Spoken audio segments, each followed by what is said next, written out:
Messieurs, dames, Tanguy Koki.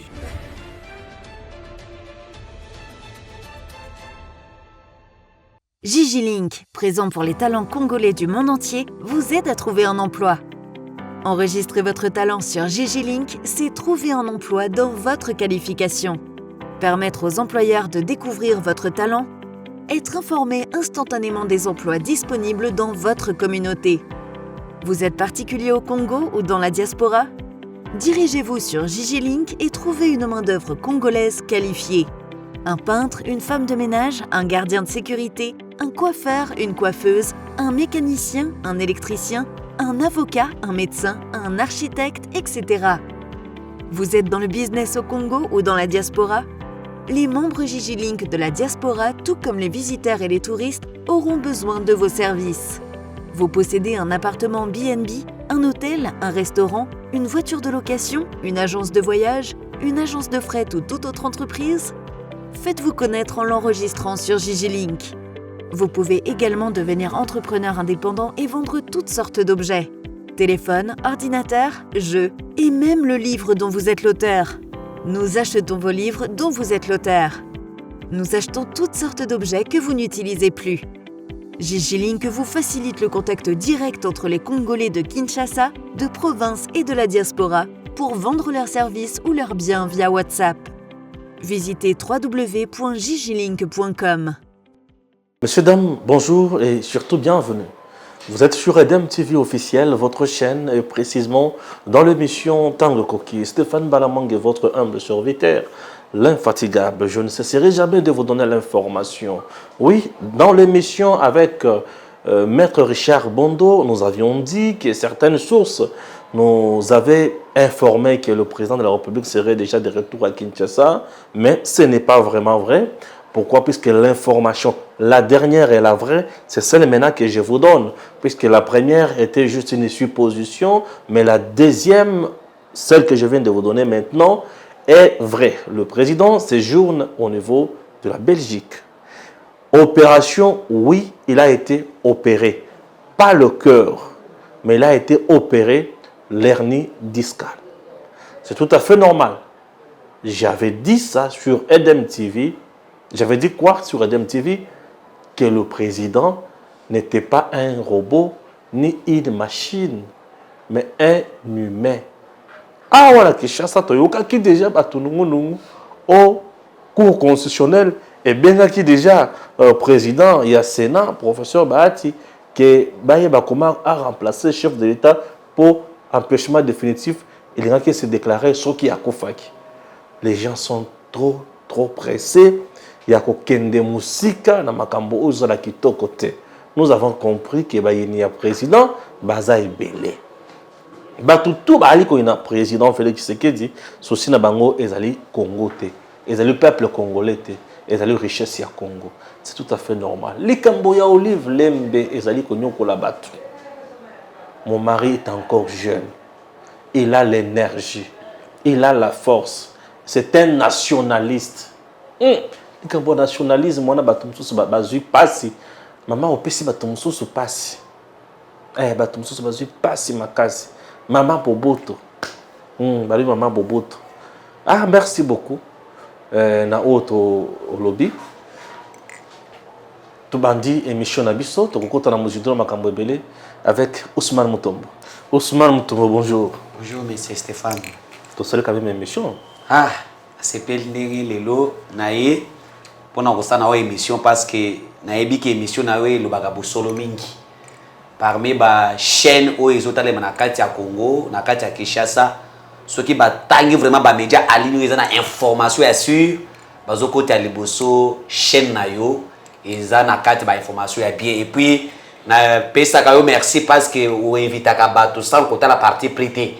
Parce que biso to mona ka bato mususu bazo inviter ba communicateur lokole azaka moto angambu kuna abenga bato angambu kuna mais pas na yo soki na ye nazokuta na bato na lolenge na lolenge c'est-à-dire que libre expression ezali et opesa ka biso minute na temps ya koloba o ezota la mboka na biso eza pona ngai lelo ya ko pesa o d'abord longonya et ko peso encouragement pona musali malamu ozana kati ya kosala oke bana mboka mususu tangu yo ozoluka ke ozela Félix Tshisekedi aya ko peso lipa. Il y a des Congolais qui se pour mon jour et nuit bazo créer ba opportunité à misala pour nous engager bande comme c'est ça ce que nous voulons parce que Félix lui seul ne peut pas engager tous les 80 millions de peuples congolais. C'est-à-dire single un Congolais lokola bino boye ozui mael na mukenza mapesio osali pe eloko oyo bande comme bande ko zwa lipa na fu biseka wana. Bato abonde mboka eko kende malamu.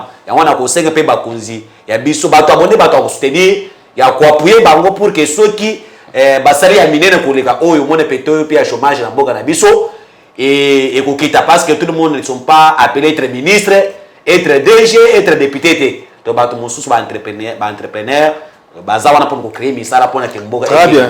Tozo ba na dossier liboso il y a opération T il y a président Félix Tshisekedi. Tokoloba d'abord que Mokonzi asaka na Bruxelles. Et le ko liboso na tanga non information d'engezaleli et puis to koya awa na ali ko tanga information de koza na kati pour illustrer ba photo, n'est-ce pas? J'espère que bato bakomona ndenge ezali. RDC Félix Tshisekedi à Bruxelles. Le président de la République séjourne actuellement en Belgique où il est venu se faire soigner d'une hernie discale. Le chef de l'État en a profité pour réaliser son check-up médical annuel et il se porte très bien. Après quelques jours de repos en famille et quelques visites privées, le président de la République va regagner Kinshasa très prochainement.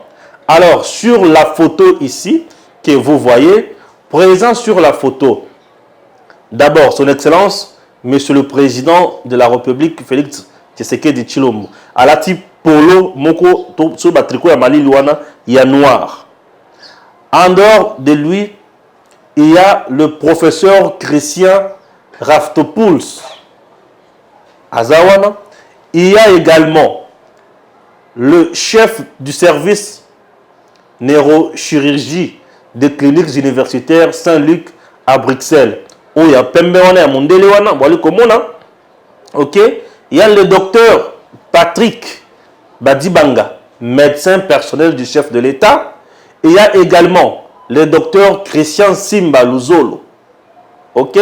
Et il y a Souka Mama à moi si c'est Madame Sylvie Baouna. Comment M. Makassi, infirmière du chef de l'État. J'espère que ma photo est défilée. Bomoni ma photo na Makassi. Il y a un déconabiso na réalisation, ça nous fait du bien. Je remets mon téléphone. Voilà. Les solo ya Mokonzi yango wana information yango. Et là on a zolo beza que ba dongolomi soza ebele. Et ça eloko moko to ebaka na mokili. Soko lingi mutu te. Ko souhaiter liwana été. Mais na Congo N bozangi ko zuwa élection. Bozangi ko convaincre le peuple na discours.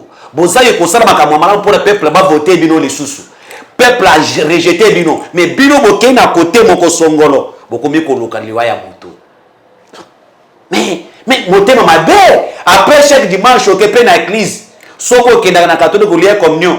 Soko kenda na église kingana okepe obonde oza mu Kristo te. Bato bon fo bato kolongona na église. Ofandi pe ozoka ni sa liwa ya moto. Mokonzi ya mboka. Ozo sepe akufa na moyena batuite moko montalobi oh kala mingi te to yebaki ndenge ni tala mbondo babelaki na Genève. Tala moto babelaki na mbondo tala de mbondo ekanga nde fayulu tande ngazo nyoko manzoto esila santé esila bilaki le mabe landa ye. Tala soko ta santé ya fayulu otali Félix otali entre bango mibale nani amelaki mbondo atrayaki moninga ngana ebe pa na biso ke soko sali mabe maluba wana ekangi yo bandaka kokonda bongo fayulu kondi mais otala santé na yewana papa l'acception de photo ya fayulu talaka santé na yewana okomona ke botala na fayulu otali fayulu santé na yewana oyo azana yesiko na santé oyo ndeko fayulu azana yango pandaka bakendaki Genève ozomona ke muto azana kokonda tala image ata ya bwende. Mais photo eza la bonne papa photo wana photo tozomona tala mutu wana bilakeli mbondo wana ezole ata azolia ezokaramekaka awa. Ok. Mais yango ozomona ke bakanisi ke bakosala nini nzambe Félix bazobondela pona chaque jour ngai soki na lani ndako na nga ya liboso na pesa kanzambe batela Congo ya mibale na bakanzambe batela mokonzi ya mboka na nga ya misa na nzambe batela ngai parce que bito zo ba communicateur so tango tozo communiquer pour na chef de l'état mais soki balobi ke soki mboka mobimbo bazobonela pour na Félix ata ozana kindoki ya moke ya kasonga londa na se ya mai kuna ekosala eloko moko te yango Fayulu bobanga kayebo point na kobanga ye nini muto azala bilakeli mabe okobangela ye nini muto azana bilakeli mabe amela mbondo atrahir moninga.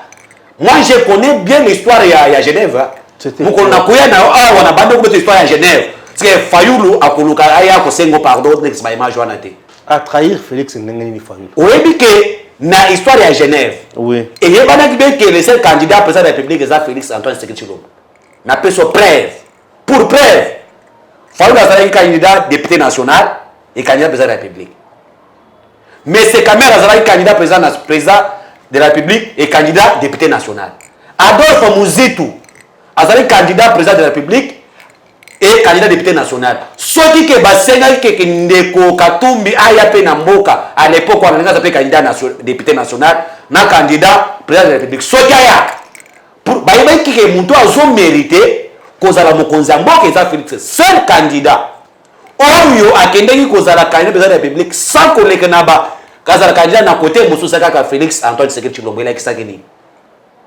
bazalaki sûr que ndeko Félix vu niveau ya parti na bango ya IDPS vu popularité na ye azo mérité koza parce que ça na mayele mais tant bakomi kuna ndeko Fayulu ke bisema ndeko Félix non omoni yo okovotenga ngai na kovote yo mais yebi ke ngai na kovote yo nde ozo mérité bisika wana après zo ke de Félix kovote caméra lingaka yo te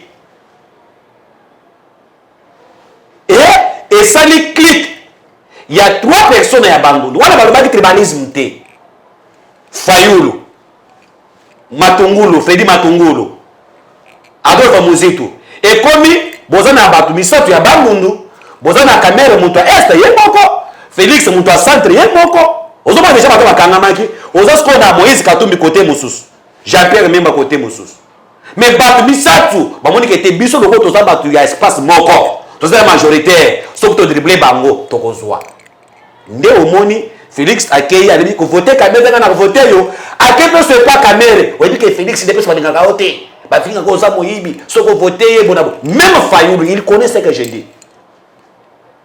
très bien nde akei kuna ba voter ye oyo voter baninga ke voter Fredi Matungulu a voté c'est que batu wana espace tabandu wana Muzitu Fayulu na Matungulu ba semi voter bango moko mais tant Félix a voté Fayulu va on est commis sko ilikolo ya bo voter Félix yango no mona ke Fayulu na ba va ebele Félix a va essayer quand même ça fana assez oh tant que c'est to somba ki boité azoli base etelemi population ba nimela ka etelemi mabonde to bande ko bonde la butu moye etelemi ole bité Fayulu aza très aiba azombo wa kimbuta awa boyibi yango bino bozo Fayulu abuma Kishasa na kote Ousmane papa na sikana siri samaloba o Fayulu abuma Kishasa na kovote kimbuta likolo ya musolo ba yebisaki ba ko PCDG moko boy ba boy ko pesa nde umuni lelo Kishasa na bosoto lelo est-ce que mutu wana koki kozala modèle nde mukonza yoki mbela nde alobi kete na retraite financière na ngai osobo nana taire moninga on dit qu'avant faut connaître ça déjà Mikanda c'est déjà il y a qui trahira mais Fayulu azala ki wana tala lelo sata komi na ngolelo eza mbondo wana na kondité ti mokolo kotela malikolo a peuple na yebisa bino vérité bolimisa nanga na trahira ki bino bozolo ba ke Félix ne Fayulu motra trahir Félix mais bazolo banalandi presse penge azolo ba Félix il faut ayambola liboso ya population ndenge azwa victoire ya bato Fayulu mais soko opesinga ta débat contradictoire na Fayulu na epenge ya kokima kima kangai ya wana komi kotambola bango na rouge rouge na 2023 epenge akotikala kozala député parce que musana eza kofinga quelqu'un qui manque les arguments epenge akalisi kofinga Fati nde kosala politique ya mama nde kusubona lobi nazotala mona na siffler ya mbala au peuple fungula miso Muta emesana côté carburant na ebotika yeso na côté ba carburant. Mais Fayulu, mon a continué à l'Assemblée nationale, a bêti tous les années, avant incapable de proposer loi moko, na intérêt ya peuple, yebisanga après ce pays aye ao. Autour na yende kusuma na lobby, Fayulu a tikalo ko présenter ta loi moko té pour l'intérêt peuple na l'Assemblée nationale pendant 2 mandats yango. Est-ce que a coupé sango, comme la loi n'est sur base de quoi? Quand vous êtes incapable de faire la loi, est-ce que vous avez passé à vous Mboka? C'est bon, tout ce dossier. Que président Félix Tshisekedi, peuple congolais, bon, la vérité. Boyoki o basali opération ya motema autre moni ba chake kuna kota na batu ya cour constitutionnelle eza lukuta oyo moboto alobi lukuta ekutika la kaka lukuta o boré échoué bosali bosala coup d'état et simité pendant 3 ans au pouvoir bosala ba attentat ya coup na lengi noso et simité bokomi okena ba maladie zo simbate le président en tant que mutu a vous appelé nzoto et toko ça la débattre na vie privée à président de la République parce que akei kuna na makamo privé na ye mais nzoto ninganaki akete amita soit na ye et ndenge o tinde ku Stéphane za grand journaliste bon numéro e oya uti ko beza solo basali opération erreur fiscale et c'est fini le président akozonga na mboka o to moni ba chake kuna ezabat o bazo sa intox pona ke batal agissement ya peuple mais biso to lobi ke Fachi aponami na yawe azana musala ya kosala pona Congo na resirité aya to travail na ye et na 2023 tozo PC majorité parlementaire na Sénat na Assemblée nationale mbala moko histoire a perdre histoire ya Olive Lembe histoire ya Kabila Batouana si le PPRD existe parce que bazana ba député biyibi toke na mapona ya si 2023 naza ao naza na sifle nanga ao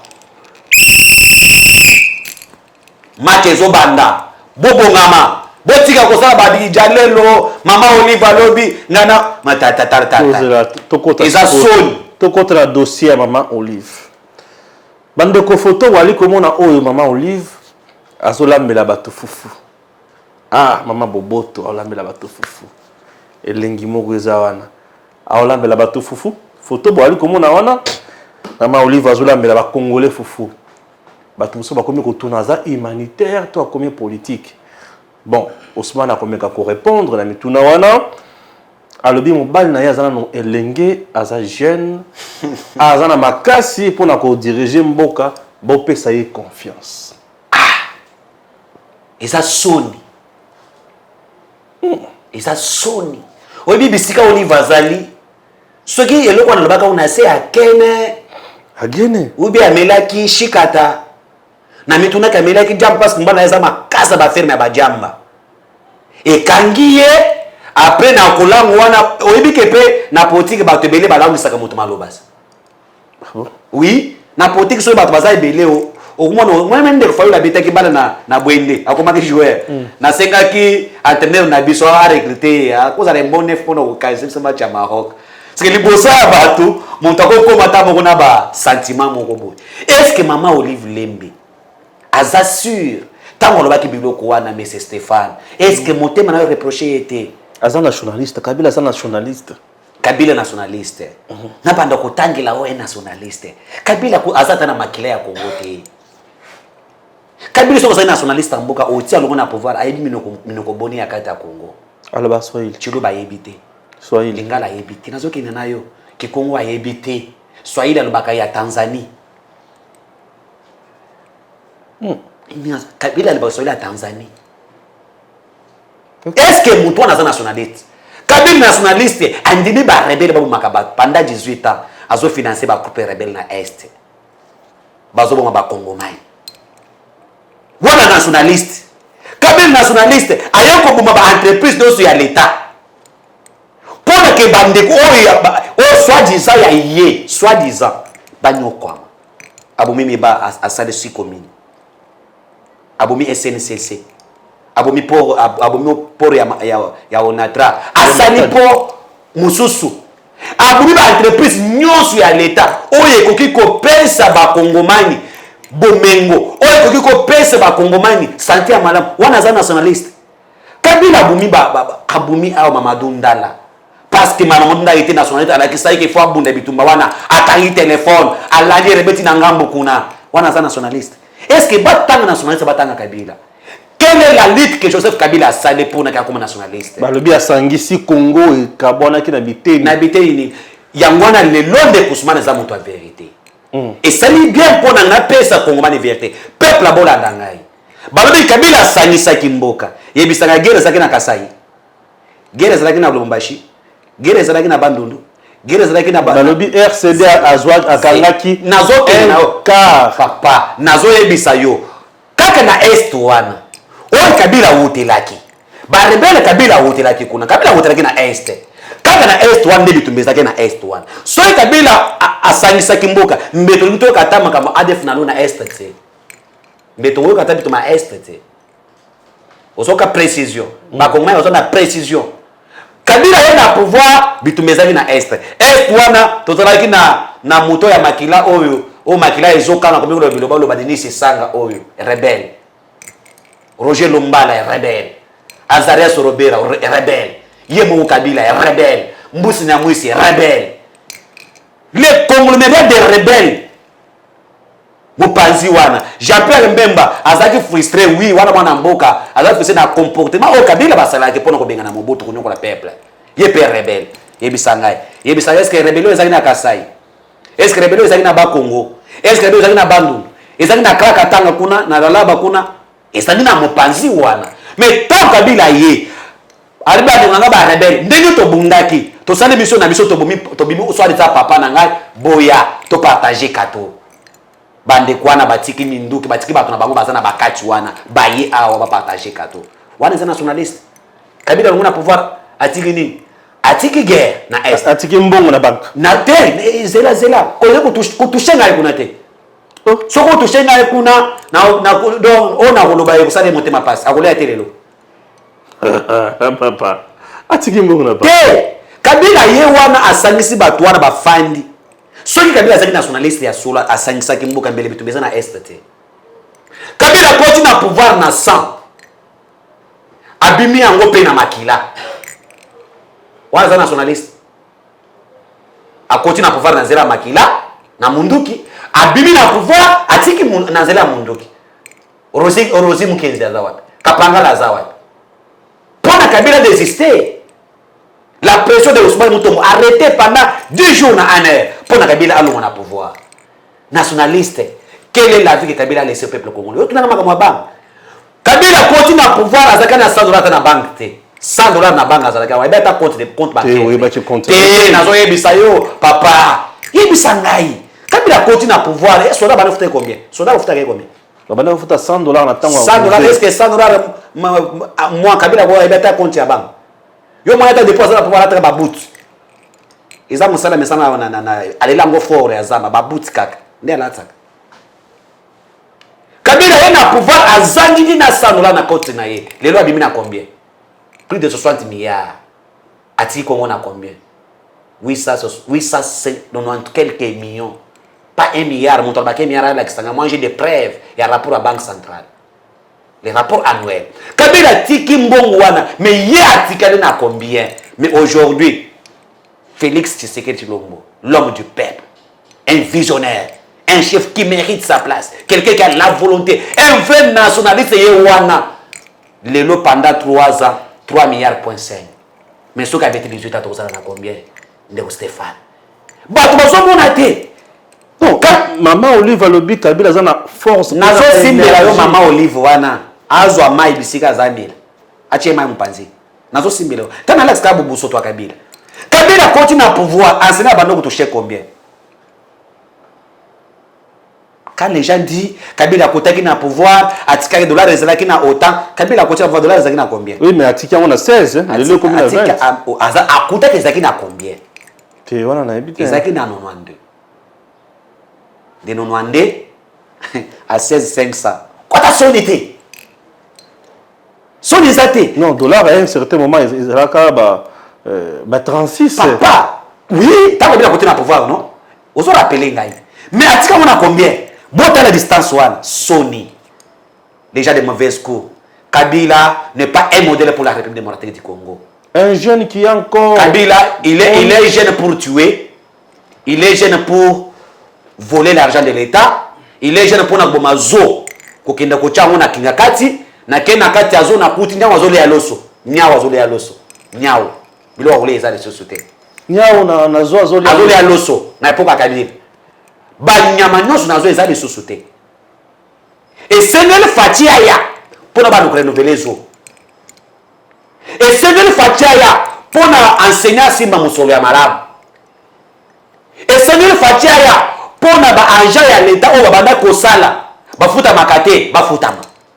Et Sengel Fatia ya pour na armée, même armée qui était à l'est.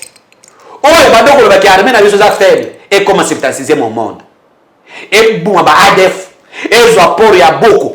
Oye Kabila na Kagame bazali na complicité minéraux ezo bimika kuna ezo kende kuna et Sengel Fatia ya pour SNCC ezonga na forme et Sengel Fatia ya osoka ba biro kwana pour na ikanya makasese eyoka et Sengel Fatia ya pour que pour matadi ba poser pierre et Sengel Fatia ya pour que na Kinshasa ba construire ba usine ba eau ya eau potable ya régie des eaux o ya Kintuko na o ya Lemba Yimbo.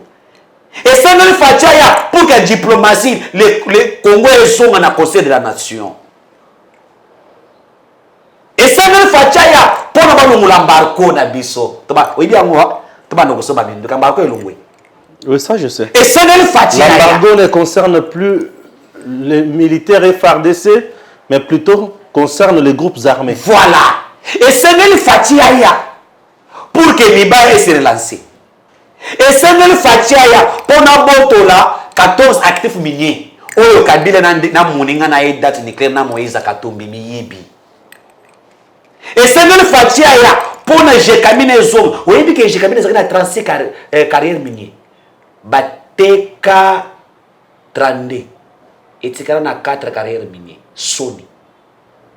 Est-ce que Batouana balinga mboka oyo? Mais les nationalistes, on dit que c'est... C'est ça qu'il a démontré. C'est à vous, les peuples congolais, de dire na oyo de Ousmane à Lakisi. Est-ce que Kabila peut être appelé nationaliste? Kabila qui vit à peuple congolais na niveau nini? Kabila qui vit à fonctionnaire na niveau nini? Ata masango ezalaki 200 francs. Muntu oyo asali 15 ans fota makatende Stéphane akusuma masango na mbongo ni. Kabila atiki condition ya mulakisi lolengeni. Ah, et Sengel Fatia aya, nzamba tinde Fati ba ponaye likolo penase. Ya mwana lobaki régime ya Kabila eza régime ba sataniste. Et Sengel kika Jésus aya pona longola ki Satan renya Satan na kati ya Congo na biso. Oyebi ke mutu aliboso za makila mukileza ki Satan. Anja liboso. Tango ayeko se rebeller, abebisi mokili, nde nzamba lobina tinda Jésus aya yeko ko longola mabe wana. Mais mon Kabila non, na régime na ye ba sataniste. Maman Olive zo kata sonité. Maman Olive va bana osala affaire ni. Teka makala sumba manyoko na ba Congo yaka otek azalaki social na époque wana. Nana yebaki Maman Olive. Si Maman Olive le bazaki fidèle mais la boye mbala na été policier yake na pas Kabila te. Maman Olive lemba. Mais nazo yebe sa yo vérité. Oh, c'est là, Ousmane. Aboye mbala nini? Policier wanas. Policier nini? Kombo wana ezo kimanga. Oyebi mbala na Maman Olive azaki policier. C'est tant que qui de Kombo ezo na kopesa yo. C'est ça, c'est sa vie privée. Mais nazo yebi sa yo. Non, ça c'est sa vie privée. Non, sa vie privée comment? Il faut nous parlons politique. Histoire, non, nous parlons politique. Oui, on ne parle pas de sa vie privée. Mais le nom Maman Olive soki azana Kabila eza pona bomengo. Et ça pour na bomengo. Et maman le faisait modèle était mobile na ye tant bana mbato bana ko yebisa ete. Oyebi ke soki Kabila géré ki malamu te. Ba maman ko yebisa. On n'a jamais vu l'image au Kabila zo mabato. Na iso yebisa yo. Soki Kabila géré ki malamu te. Ba maman ko yebisa ngeza mo abina ba maman, c'est parce que azaki na conseillère ya mabe. Et bi ke conseillère il y a un président de la République la bosso moi sinaye. Oui. Ata yo de Stéphane Ozabo conseiller li bosso na vie na weza madame na yo. Parce que bolala kana ya pesa ko conseil na boto oyo nde kusmanya azate. Soki Maman Olive azalaki na azaki conseiller ya malamu mbele Kabila boma bato te. Mbele Kabila nokola peuple congolais te. Bato Kabila boma bomona bango. Ah papa. fausse commune à côté zoloba tout le monde le soir est-ce qu'on appelle ça Kabila Zimundu Kabu mais lui ozolo makambo chebe awate olo ki posé milambo na zoloba ni alobi que la mort de Tibeya a été commanditée par l'homme de Kingakati. Le nationaliste ne peut pas tuer. Hein. Mais voilà, bon, me tourne. Un nationaliste qui tue quelqu'un des droits de l'homme. Il y a un autre monde qui a dit qu'il y a un récit. Le tout puissant, il y a un récit. Pendant que la question est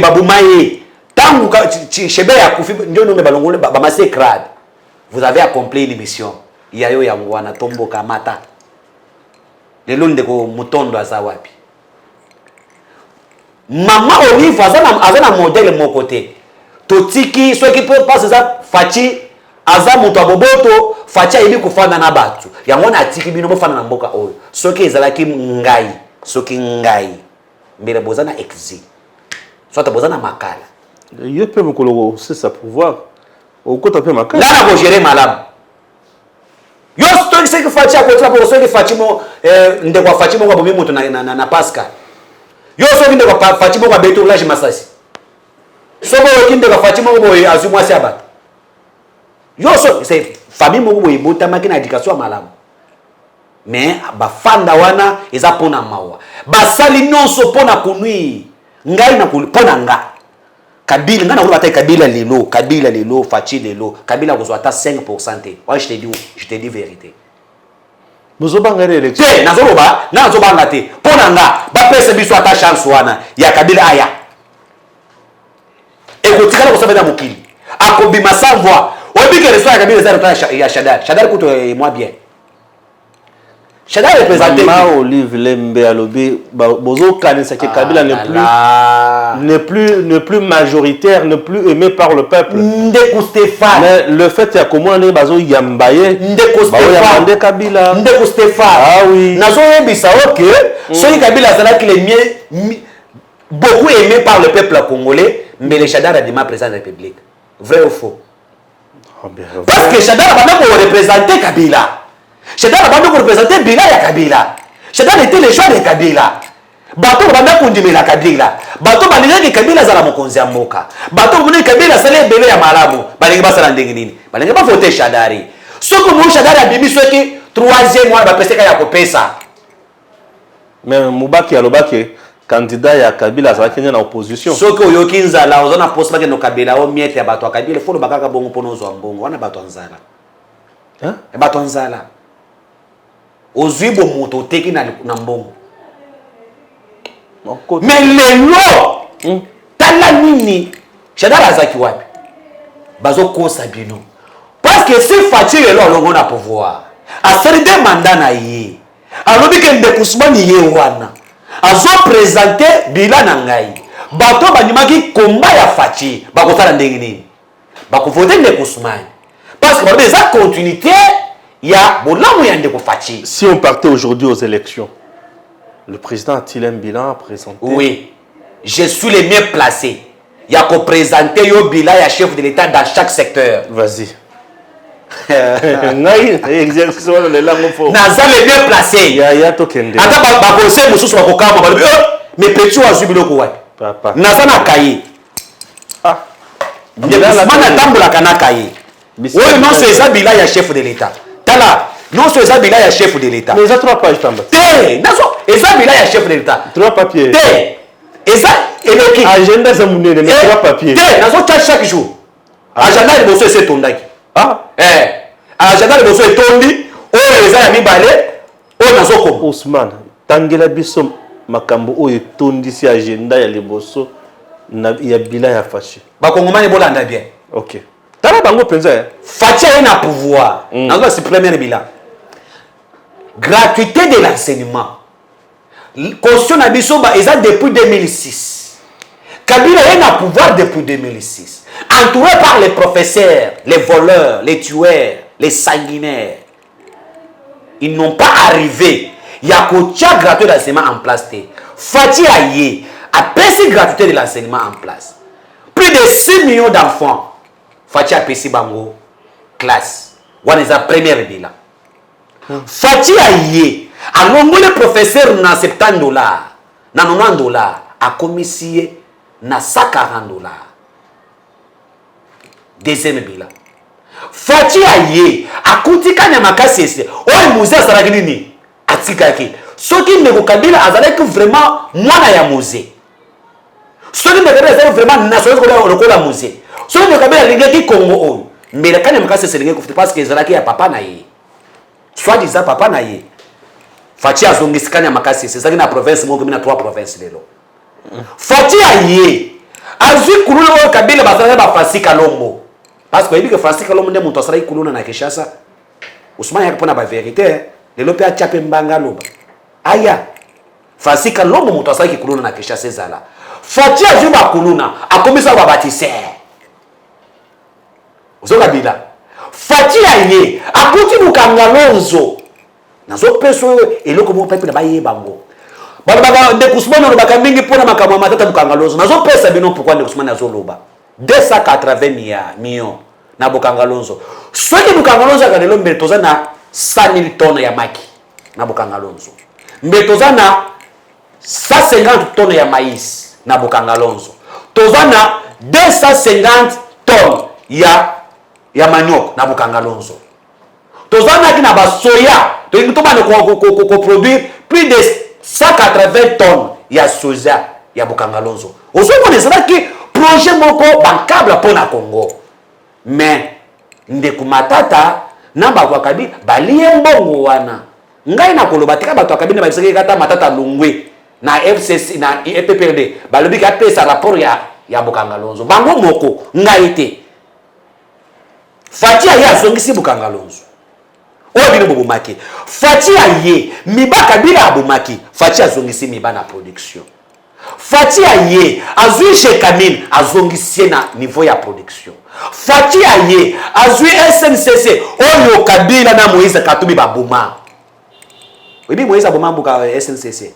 Ngayoka baloba na bango ke mituka oyo koki ko transporter ba matière première ba minerai na biso ya ba carrière minier et ségreza ya SNCC pona musulwana ko takana nini na libenga na bango. Moïse na pouvoir na ye alongoli mituka ya bukanga ya SNCC azuba akuna matata na ye ba mituka na ya akuna matata ache yango na disposition ya ba entreprise minier ebumi société. Fachi ya SNCC 9 train pona activité zo ezongi.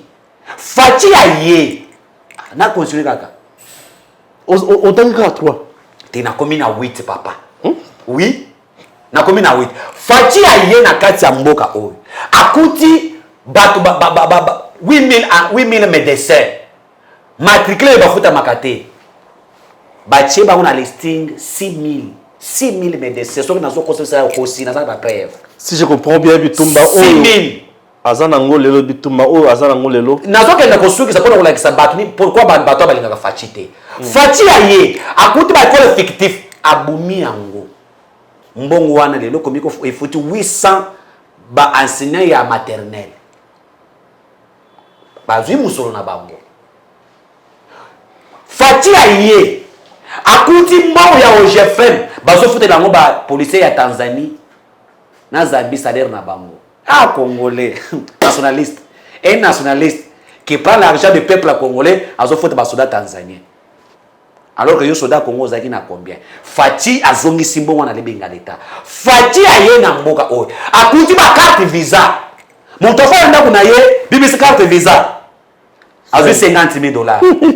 50,000. Ya mwana monde Stéphane na nzela mo banda ko tabla motozo ka bino stand aye azonga na kozwa mwana ndako na ye. Oui, mbongo ezalaki. Wana moto azo sala mosala ya leta azo futa mate. Non, exact.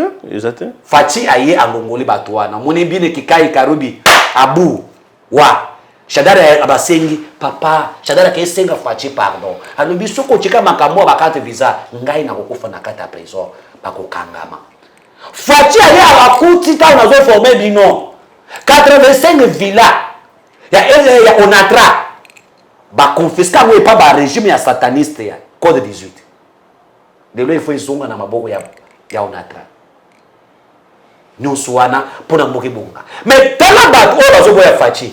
Eza bato bazana ba agent fictif. Ndeko Stéphane, osomo to ke kuzona mbongo ya salaire yo pe ozwa 190,000 nga pesa 90 000 yo oye na sac ya monene kaka na 90 000 peut-être a changé la 10 francs 10 francs a changé la 10 francs 10 francs yo ça bien ba 100 000 ba 20 000 est-ce que on na sac ya monene bo yo ça la muke oye na mutu aza na sac ya monene avozwa mbongo wana ya ata 40 personnes acha mona sac mais biso na yo tofuta makaka salaire moko il y a ça ndeko ya accès azotonga bandako ya chaque jour mais balobaka bafutaka bien te faci ya ye akangi bato wana lelo bato bazozwa mosolo nani akoboya faci esengeli faci aya mpona bayeba ke na Kinshasa c'est 16 millions d'habitants plus de 6 millions d'habitants bazalaka na mai te usine ya stockage ya stationnement ya Kinchuka ewuti kosila ya mingi zozone ewuti kosila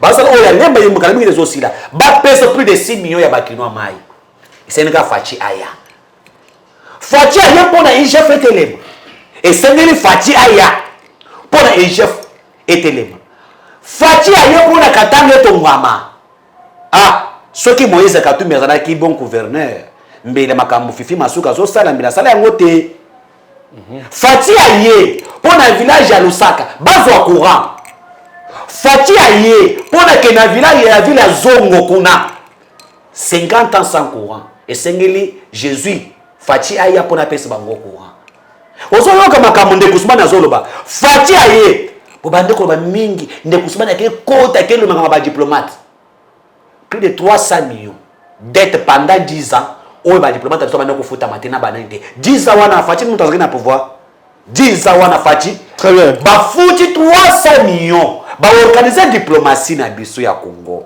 et sengirika nyonso na faci et malgré tout ça Kamitatu a besoin d'un leadership fort et éclairé à la tête de nazo yebisa eloko moko voilà les gens des hommes qui ne veulent pas faci les gens ya carte visa bakotikala kolinga faci te les gens ya ba agent fictif bakotikala kolinga faci te les gens obatekaka munition na est bazoteka munition e bakokanga ba député moko awa tata mboso azalaki na raison alobi bino ba député nazo ya est bolungwa na kati ya groupe armé tolobi azala ba preuve oyoki ba otokotanga mais pas adef mo otokotanga bango bazoteka ba minduki bazoteka ba teni pona kubuma ndeko na o congolais faci akuti ba kosi ke toza na 26 000 hommes na est ezalaki ba moins de 10 000 hommes presque ba 8 000 hommes mbongo wana ebande kota na benga na bango bato wana bakolinga faci te yango wana tala catégorie ya bato bazolinga faci te bato ba mafia IGF aye mutu ana kolinga faci ndenge nini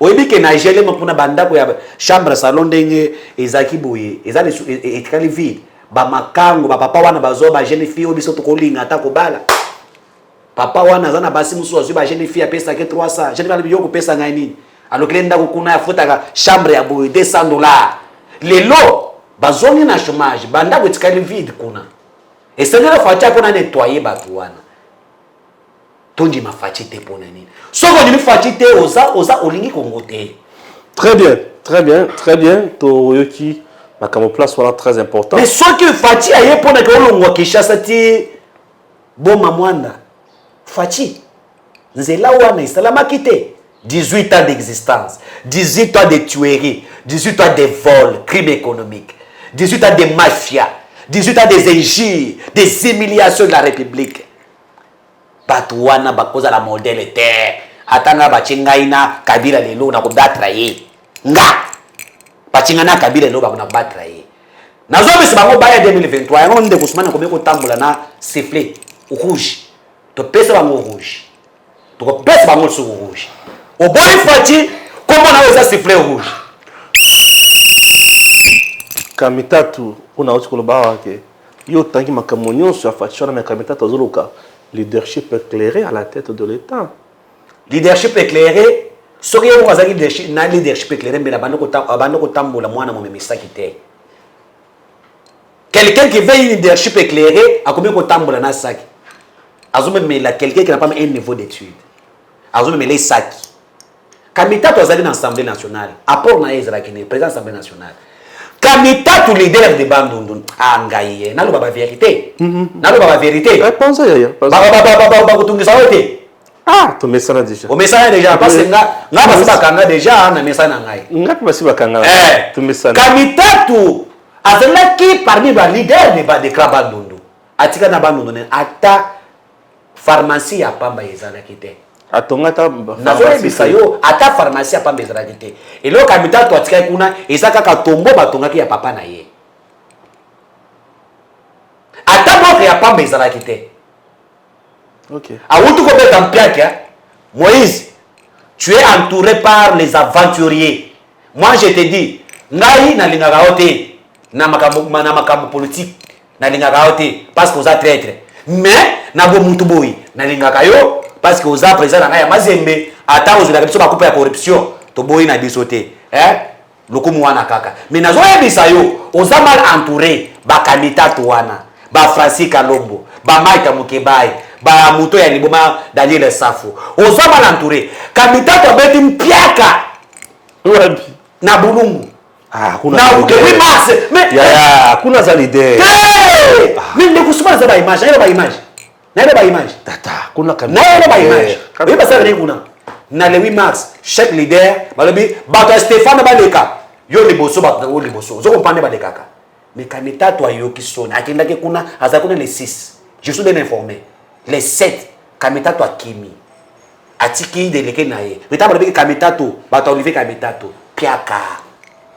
mpiaka alors sur la base kuna te oui viens na ngai la fondation les amis de Renaud Kanene viens na ngai Kanene Kiamfu abeti bango kuna abeti bagimi kulu abeti ba Kamitato natanga moto mususu mais viens na biso oyo pe azana pouvoir je wana za populaire te na babandundu natanga ye aza waza ka directeur ya Félix azo intérimaire ya Kamer kolongele mais viens na beti mpiaka baza ba leader te siko yo Kamitato na bulungu pa mabandimik leadership na ote parce que tango ozalaki na pouvoir olakisa ke loko mongo te ni hôpital otongate ni pharmacie otongate ni ndako malonga otongate moka ya pamba ezate ba muzitu le Krabandundu ba muzitu ba Gimikulu ba Kamitato wana ba sala nini na bandundu battre ba distraction quelqu'un qui mérite aujourd'hui pour que Congozo et là c'est Félix Tshisekedi Tshilombo yango na féliciter de Kulutundula alobi ke mboka o féliciter to vous débaucher soko le bongo biso na porter ka débauchage te OK asali ndeko Ousmane aza moto ya IDPS parce que na moni bolobi ke bino bato ya IDPS je ne suis pas de l'IDPS mais ndeko Kulutundula alobi bien alobi le leni mboka kana e bande ko kambama tant fachi aye tout ça c'est qu'on appelle déménagement terme bien déménagement to bongisa andimi kozala na ye na fachi alobi ke te muto na vision ya mboka ye oyo et sengeli atikala soki to peso deuxième mandat makambo ko changer outu ko bandeko mondo oyo ya ministre ya plan alobi ke na projet à 145 territoires lokola eso dans 5 mois il y aura des actions palpables kalami yepe azokima Moïse azokima bongo azokima Moïse est entouré par les gens qui n'ont plus de moyens qui vivent avec Moïse na lali na loti ndoto Moïse a sali perte il y a plus de 40 millions et puis na moni alobi ke te vi na ye komi ko kita bato wana bazonga na mutu na mutu se dépend na ye na moni bato so bakimiye wana ko yoga ndeko Ousmane azala prophète Kamitato aza modèle te nini Kamitato azaki na Kabila est-ce qu'azaki pendant de 2006 Tito eko komana de 2001 Tito eko komana 2014 est-ce que Bila nini Kamitato ba pesa Kabila quel est le conseil ba pesa Kabila leadership bazo kumba melaye umela batika ba désordre wana le peuple bazo a penser à Fachi femme na noa biso to votaki yo biso to to kolongola yo sala bato sepena ozo sala et mumaye koya na élection 2023 Fachi azana candidat nene Olive Lem candidat muntu ozo sumba Thomson na $3 eko teka na $100 alinga Congo so que na initiative plus l'hôpital le plus cher ya Kinshasa Kabila le monde a pouvoir à construire combien de hôpitaux? Il y en a au livre, matériel wana. Aux autres matériel, il y a la réhabilitation de maman yem. Nan lo ba secret ao. Matériel wana. Il y a la matériel o be ba bon sango maman yem. Et qu'il y a une station plus de Tu as contacté. Mais vérité à moi, on a dit que la vérité. On a la vérité. On a la vérité. On a bangambo. Bangambo, mais il y a aussi l'État. Au bon bien, comme ça, on a un hôpital privé. Tout le bâté, et ça qui est bon, on a mais ça qui est bon, il y a contribuable à Congolais. C'est bon. Et c'est le Fatia, il y a pour l'hôpital, il y a Sendo, il y a le Bumbashi. Basali, ba réhabilité en gros. C'est compris. Merci pour aujourd'hui. Vraiment, aux autres, il y a un souci. Souci, comme ça, parce que ceux qui m'ont aussi Fati à Simi peuple congolais. Aussi mi Fati, aussi mi de Kousman, aussi mi peuple congolais, aussi mi Congomani, aussi le communicateur, il y a CC1, on va faire un changement pour la République, aussi mi Congomani nous. Attaque Kabila et Moko, Bisike Chadar Azai candidat. Kabila vote qui Fati. Nana est bien voté. Kabila vote qui Fati. Vote qui Fati. Mais Kabila a voté qui Fati. Ozomona bande kuana baza modernité. Ndekufayo ndenga za fanda kimia. Kanga baba nazo biso oyo. Ndekufayo akotikala koza la président ya mboka ti akokufa. Mais Ousmane est un prophète, non? Voyons. Parce qu'il est entouré par les gens au baza mabé. Tant de fois dans la musique, on est tribaliste. On a bango bien. Tant de fois kitoko, kasaye, de fois fayoulou, ingérie félix on a za mutumala. So tant de Ousmane aye, alobi fati to soutenir yé. Azan de kunabiso, wana kombe makila ekangi. Tant de mukebai azaki na katumbi akeye pa fati badobi makila sadini ekangi mais tangu pe alungu pa fati azongi le katumbi na lingi pe na yo bato balobeke makila pe akatumbi sadini ekangi ozomona ata olingi fati te kasi linga biloko azana kati akosala mpona Kongo okoki kolinga na wo mutu te mais ba action na ye mais yo fati kutu mokolo na avenir moko te botaki classe moko te parce que okonele likambo nini asali o nini Moïse Katumbi a créé amitié na Fati. Moïse Katumbi a ami à Fati. Bien sûr. Hein? A créé amitié na Fati. Na ko profiter en grâce à papa Etienne. Tant Fati a yambié a yé na traître. Kabila a bisaki que Fati que bana Moïse Katumbi a sa traître. Oui. Aza jida. Lelo Fati a comprendre que Moïse a que jida ya solo. Combien de fois Kamita to benga ki Fati? Nazana ba source. Tuna ba conseiller kuna ba yebi. Kabita to abenga Fati, abenga Vital Kamerhe, ba bonde na Moïse azonga mboka. Balobi kuna na poto ba taxe leki. Tozonga mboka na biso. Lelo Kabita to azofinga Fati, l'ingratitude. Moïse azana ba dossier ya ba mercenaire ya ba américain. Oh, il va dire que na prison ya kimaki awa ko yaki o bachubinga itonga fièvre akimaki le banda ya mboka. Obi ke dossier wana soki la mokile lo. Bakanga Moïse Katumbi. Moïse Katumbi abumaka. Abumaka.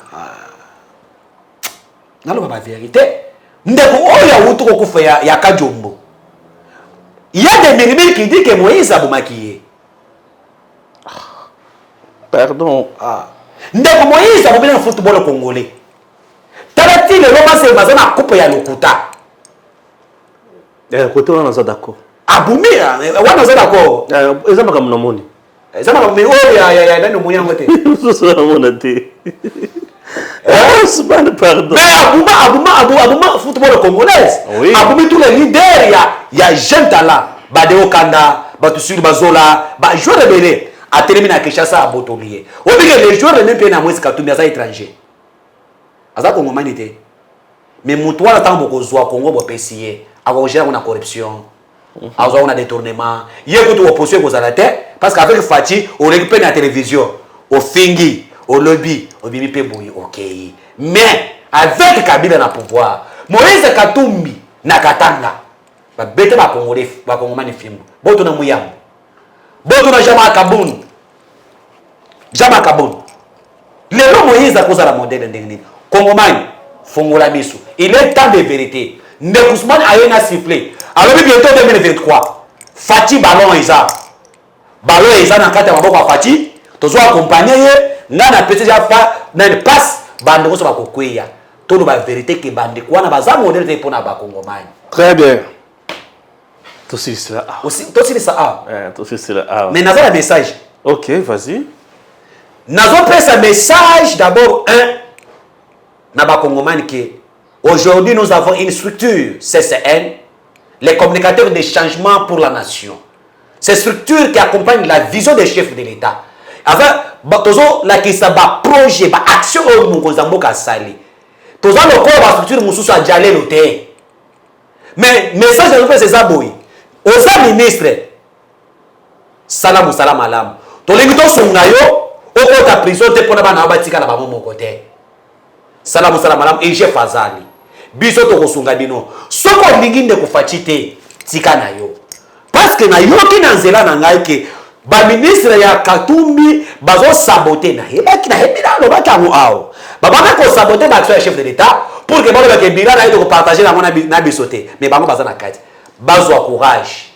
Balo na gouvernement bake no fanda na homme de Kashobwe. Lo machimo bimba tonga Kashobwe nde atonga bien. Lo machimo bimba ka Kashobwe nde atonga bien. Achie courage achie manzela bien ici. Balo na gouvernement batika ba Congomani. On va donner la volonté d'accompagner le chef de l'État, va accompagner. Wana, ceux qui ont trahi le peuple congolais, comment on a sifflé rouge? Wana ngana kocha de ba siffler. Oyiba ka mbongo à l'État. Oyiba ka musolo mbongo à l'État. Olingo trahir Fati. Siffler nanga ezo landa obisika ozali. Tina toilette, makolezo lengayo. Siffler ezo zoyo. Kraka. Nazona dino. Merci. Vous êtes sur lecongolaisecosmétique.com.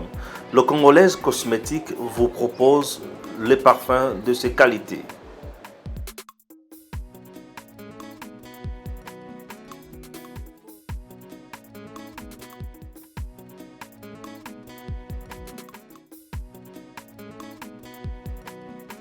En dehors de ces parfums, nous vous proposons également des produits liés à aloe vera.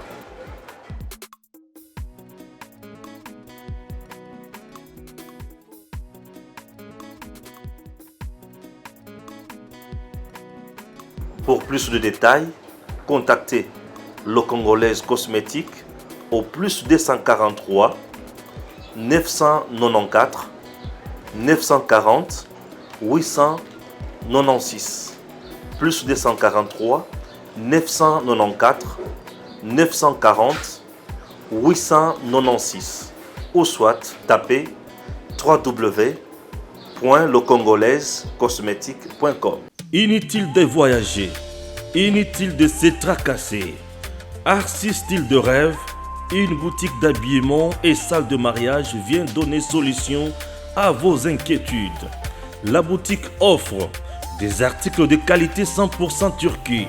La boutique dispose des robes pour mariage civil et religieux, y compris tous les accessoires, de vestes cérémoniales et de bureaux de grands messieurs, des robes de soirée et habillement de grandes dames, des chaussures basket, perpètes et mocassins hommes et dames. Arcis Style de Rêve n'a pas oublié l'habillement des tout petits de 2 ans à 16 ans. Arcis Style de Rêve livre également dans toutes les provinces de la République démocratique du Congo. Arcis Style de Rêve a des chemises de classe et tenues de conférences. Comment retrouver la boutique Arcis Style de Rêve? Elle est située sur la 8e rue Limité Industrielle, plus précisément en face du ministère Amen, sur Facebook. Arcis Style de Rêve, sur WhatsApp 081 198 83 11 09 95 99 00 96. Arcis Style de Rêve, c'est la réalité dans le monde de la SAP. Artiste style de rêve, c'est la classe. Messieurs, dames, Tanguy Koki.